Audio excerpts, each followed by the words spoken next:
नमस्कार। सुनते हैं रविंद्रनाथ टैगोर द्वारा लिखी प्रसिद्ध कहानी धन की भेंट। वृंदावन कुंडू क्रोधावेश में अपने पिता के पास आकर कहने लगा, मैं इसी समय आपसे विदा होना चाहता हूँ। उसके पिता जगन्नाथ कुंडू ने घृणा प्रकट करते हुए कहा, अभागे, कृतघ्न, मैंने जो रुपया तेरे पालन पोषण पर खर्च किया है उसे चुकाकर ही ऐसी धमकी देना। जब तक वृंदावन अविवाहित था उसका निर्वाह जैसे तैसे चलता रहा, किंतु विवाह के पश्चात उसने भूख, प्यास, सर्दी, गर्मी जो भी कष्ट सामने आते उन्हें सहना पसंद न करके संसार के साधारण व्यक्तियों के आचरण का अनुकरण करना आरंभ कर दिया। और तभी से वृंदावन और उसके पिता के बीच कलह आरंभ हो गई। इस कलह ने चरम सीमा का रूप उस समय धारण किया जब वृंदावन की पत्नी अधिक बीमार हुई और उसकी चिकित्सा के लिए एक वैद्यराज बुलाया गया। यहाँ तक का व्यवहार भी क्षमा करने के योग्य था, किंतु जब वैद्यराज ने रोगी के लिए एक अधिक मूल्य की औषधि का निर्णय किया तो जगन्नाथ ने वैद्यराज को अयोग्य बताकर घर से बाहर निकलवा दिया। वृंदावन ने अपने पिता से खूब अनुनय विनय की, झगड़ा भी किया, परंतु पिता के कान पर जूं तक ना रेंगी और उन्होंने उसकी औषधि बंद कर दी। अंत में जब पत्नी स्वर्ग से धार गई तो वृंदावन का क्रोध अधिक बढ़ गया। उसने अपने पिता को उसका प्राणघातक ठहराया। जगन्नाथ ने स्वभावानुसार उसको समझाने का बहुत प्रयत्न किया और कहा, तुम कैसी नासमझी की बातें करते हो? क्या लोग विभिन्न प्रकार की औषधि खाकर नहीं मरते? यदि मूल्यवान औषधियाँ ही मनुष्य को जीवित रख सकती तो बड़े बड़े राजा महाराजा क्यों मरते? इससे पहले तुम्हारी माँ और दादी भी मर चुकी हैं, बहू भी मर गई तो क्या हो गया? समय आने पर प्रत्येक व्यक्ति को यहाँ से कूच कर जाना है। अपने पिता का कड़ा विरोध करते हुए वृंदावन ने कहा, मैं घर छोड़कर जाना चाहता हूँ। उसके पिता ने भी कह दिया, तुम्हें अपनी धन संपत्ति से एक कौड़ी भी नहीं दूंगा। वृंदावन पर अपने पिता की बातों का कोई असर नहीं हुआ और वो घर छोड़कर चला गया। वृंदावन के अलग होने का दुख उसके पिता जगन्नाथ को तनिक भी अनुभव न हुआ। वृंदावन जाते समय अपने साथ अपने 4 वर्षीय पुत्र गोकुल चंद्र को भी ले गया। जगन्नाथ ने दुख और पछतावे की अपेक्षा अपने मन में हिसाब करना शुरू किया, इन दोनों के चले जाने से खर्च में कितनी कमी हो जाएगी, इस बचत की वार्षिक रकम कहाँ तक पहुँचेगी और इस बचत को यदि किसी रकम का सूद समझा जाए तो उसका मूलधन कितना हो सकेगा। पर इधर ये भी था कि जब तक गोकुल चंद घर में था वह अपनी चंचलता से जगन्नाथ का ध्यान अपनी ओर आकर्षित कर लेता था, परंतु उसके चले जाने पर कुछ दिनों में ही बूढ़े को ऐसा अनुभव होने लगा जैसे घर काटने को दौड़ता है। जब कभी वह गोकुल की चंचलता को स्मरण करता तो रजाइयों में उसके हाथों के छेदों या दरी पर कलम दवात से उसके बनाए हुए भद्दे चित्रों को देखता उसका हृदय कष्ट के मारे बैठ जाता। जगन्नाथ दिन प्रतिदिन वृद्ध होता जा रहा था। उसे खाली घर अधिक से अधिक भयावना दिखाई देने लगा। अंत में दशा यहाँ तक पहुँची कि वह संतोष से घर में बैठ भी ना पाता। मध्याह्न समय जब गांव के सभी लोग अपने अपने घरों में सोए होते, जगन्नाथ नारियल हाथ में लिए गलियों में घूमता दिखाई पड़ता। एक दिन मध्याह्न समय जब जगन्नाथ आम के वृक्षों के नीचे अपना नारियल हाथ में लिए फिर रहा था, उसने देखा कि एक लड़का जो देखने में अपरिचित मालूम होता था गांव के लड़कों का मुखिया बना हुआ है और उन्हें कोई नई शरारत समझा रहा है। उसके महान चरित्र और उसकी कुशाग्र बुद्धि से प्रभावित होकर सब लड़कों ने इस बात का नियम कर लिया था कि हर काम उसकी आज्ञा अनुसार ही करेंगे। जगन्नाथ उसके समीप आया और फिर दोनों में बातें होने लगी। बेटा, तुम्हारा नाम क्या है? निताई पाल। घर कहाँ है? मैं नहीं बताऊंगा। क्यों नहीं बतलाओगे? मैं घर से भागकर आया हूँ। भागे क्यों थे? मेरे पिता मुझे स्कूल जाने को कहते थे। थोड़ी देर पश्चात जगन्नाथ ने कहा, अच्छा तुम मेरे घर रहना पसंद करोगे? लड़के ने उत्तर दिया, क्यों नहीं। थोड़े ही दिन में वह बच्चा जगन्नाथ के घर में अपना हक समझकर रहने लगा। यदि कोई वस्तु उसकी इच्छा अनुसार ना होती तो वह जगन्नाथ से झगड़ा आरंभ कर देता। जगन्नाथ अपने बेटे को तो डरा धमका भी लेता, परंतु उसे बस में लाना सरल ना था। उसे उसकी हर बात माननी पड़ती। गांव के लोग आश्चर्य में थे, जगन्नाथ ने निताई पाल को क्यों इस प्रकार सिर पर चढ़ा रखा है। वो सोचते, इस वृद्ध के स्वर्ग से धारने पर इसकी संपत्ति का अधिकारी यही लड़का होगा। कभी कभी लड़का धमकी देकर कहता, मैं घर चला जाऊंगा। ऐसे अवसर पर वृद्ध लोभ लालच का जाल बिछाकर कहता, मैं अपनी सारी संपत्ति तुमको ही दे दूंगा। लड़का हर प्रकार से कम आयु का था, पर वह इस वचन के महत्व को खूब समझता था। एक दिन वृद्ध को किसी से पता चला कि दामोदर पाल अपने बेटे की खोज में समीप के गांव और कस्बों में फिर रहा है। कुछ ही समय में वह इस गांव में भी आएगा। निताई ने जब यह बात सुनी तो सहज भाव से उसके हृदय के प्रेम में आवेश आ गया। व्याकुलता के मारे सारी धन संपत्ति छोड़कर अपने पिता के पास जाने के लिए वह तैयार हो गया। जगन्नाथ ने जब देखा कि कहीं वह बच्चा उसे छोड़कर ना चला जाए, उसने कहा, तुम अपने पिता के पास जाओगे तो वह तुम्हें पीटेगा। इससे अच्छा मैं तुम्हें एक ऐसे स्थान पर छिपा दूं कि किसी को भी तुम्हारा पता न मिल सके, गांव वाले भी तुम्हें ढूंढ ना सकेंगे। इस बात से लड़के के हृदय में आश्चर्य उत्पन्न हुआ। वह कहने लगा, बाबा मुझे कहाँ छिपाओगे? ऐसा भला स्थान कौन सा है, मुझे भी तो दिखाओ।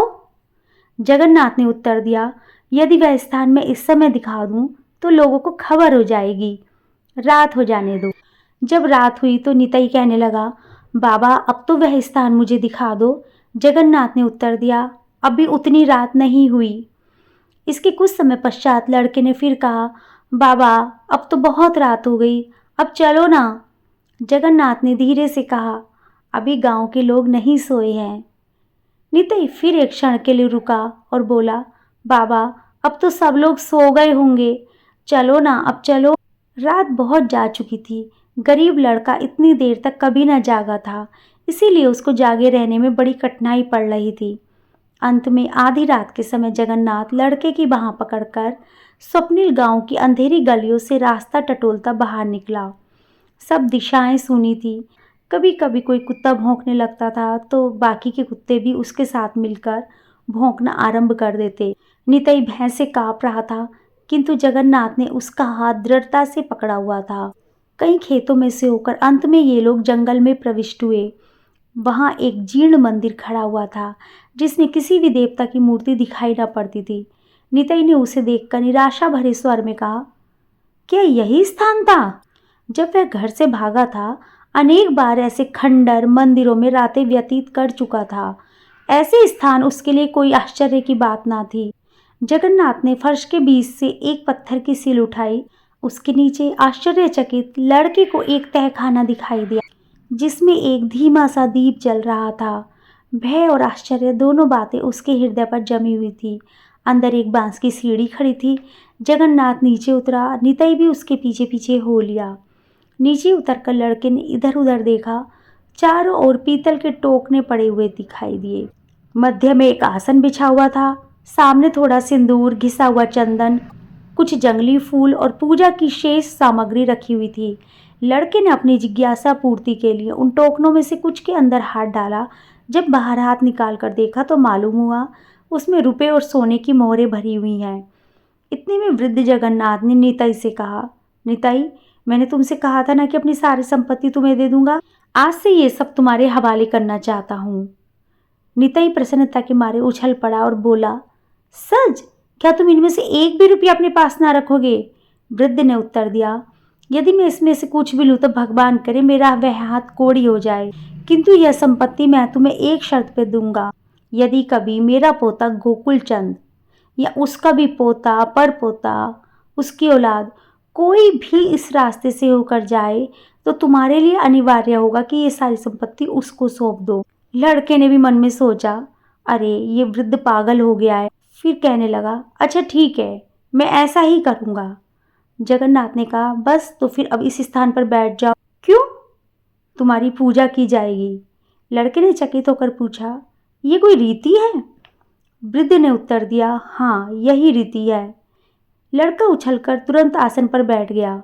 वृद्ध जगन्नाथ ने उसके माथे पर चंदन लगाया, भ्रकटियों के मध्य सिंदूर की बिंदी लगा दी, जंगली पुष्पों का हार उसके गले में डाला और कुछ मंत्र उच्चारण करने लगा। बेचारा निताई देवता की भांति आसन पर बैठा बैठा उकता गया, क्योंकि उसकी पलकें नींद से भारी हो रही थी। अंत में उसने घबराकर कहा, बाबा, परंतु जगन्नाथ उत्तर दिए बिना ही मंत्र पढ़ता रहा। अंत में मंत्रों का सिलसिला समाप्त हुआ। गुफा की वायु, दीपक के धुएं और दोनों के सांस के कारण बुरी मालूम होने लगी। निताई को अपना दम घुटता महसूस हो रहा था। दीपक धीरे धीरे मंधीम होता गया, यहाँ तक कि अंतिम झोंका खाकर बुझ गया। इसके पश्चात अंधेरा। तभी निताई को लगा कि वृद्ध जल्दी जल्दी सीढ़ी से ऊपर चढ़ रहा है। उसने घबराकर पूछा, बाबा तुम कहाँ जा रहे हो? जगन्नाथ ने निरंतर ऊपर की ओर चढ़ते हुए उत्तर दिया, मैं अब जाता हूँ, तुम यहाँ रहो, यहाँ तुम्हें कोई ढूंढ ना सकेगा। इसके पश्चात उसने ऊपर जाकर सीढ़ी खींच ली। लड़के ने अवरुद्ध और दयनीय स्वर में कहा, मैं अब अपने पिता के पास जाना चाहता हूँ, मुझे यहाँ भय लगता है। जगन्नाथ ने उसकी परवाह न करते हुए गुफा के मुंह पर पत्थर की शिला रख दी। इसके पश्चात दोनों जंघाओं को मोड़कर झुका और अपने कान पत्थर के समीप लगाकर सुनने लगा। अंदर से आवाज आई, बाबा जी, बाबा जी। फिर किसी भारी वस्तु के फर्श पर गिरने की आवाज़ सुनाई दी और इसके बाद निस्तब्धता छा गई। इस प्रकार अपनी संपत्ति उसको सौंपकर वृद्ध जगन्नाथ ने जल्दी जल्दी पत्थर के ऊपर मिट्टी डालनी आरंभ कर दी। रात संभवतः समाप्त हो चुकी थी। ऐसा मालूम होता था कि अब भी उस गुफा के अंदर या पृथ्वी की अथाह गहराइयों में से एक वेदना युक्त क्रंदन सुनाई दे रहा है। अंत में सूर्य उदय हुआ और जगन्नाथ कुंडू मंदिर को छोड़कर खेतों की ओर भागा। तभी किसी ने पीछे से आवाज दी, बापू।